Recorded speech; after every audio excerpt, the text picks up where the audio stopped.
I can only apologise for the whole debacle. Okay, we have talked a lot so far about things that went wrong, but I think we should spend some time on the big thing that went right, which was the vaccine programme. And I've got three colleagues who want to ask you about that. But just let me open by saying, what is it that you think we got right on the vaccine that was so different to some of the other things that we've been talking about today? I think fundamentally on vaccines there was clear responsibility.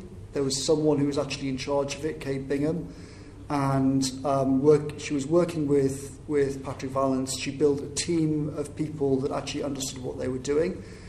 And she had the kind of strength of character not to be pushed around by... So we had a kind of formal thing which was, you're in charge of it,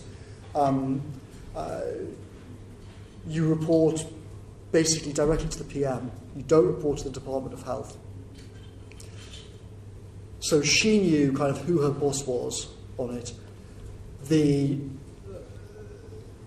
Built a great team, and we also said to her, treat this like a wartime thing, ignore rules. If lawyers get in your way, come to us, we'll find ways of bulldozing them out of your way.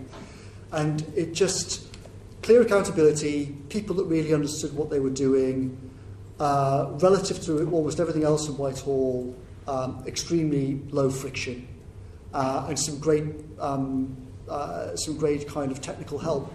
I think those things, when you put them together, meant that it worked better than pretty much anything else. I think this is not in any sense a comment on Kate. I think the fact that it works out relatively well to the rest of the world, though, shouldn't blind us to the fact that we only really got that going. So I think my first conversations about the idea of it with anybody were in March. Patrick Vallance texted me on roughly the 24th, I think it was, of March. Something like that. I've got the exact date.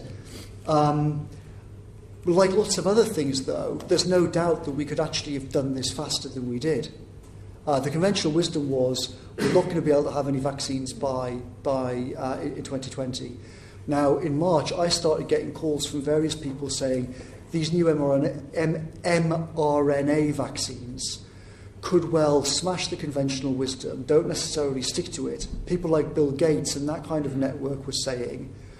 So essentially what happened is there's a network of people, Bill Gates type people, who were saying completely rethink the whole paradigm of how you do this.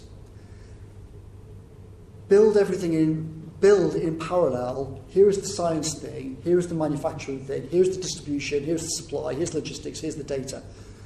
The normal thing is you kind of do those sequentially.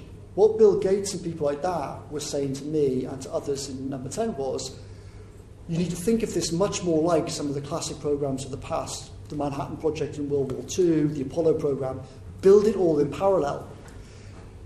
Now, in normal government accounting terms, this is completely crazy, because if nothing works out, you've spent literally billions building all of these things up, and then the end result is nothing, you get zero for it, it's all waste.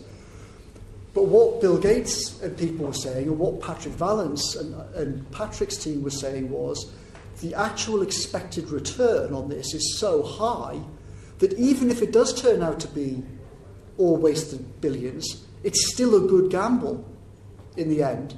And all the conventional Whitehall accountancy systems for this can't basically cope with it, and you've just got to throw them all down the toilet. And that's essentially what we did. Patrick came to me and said,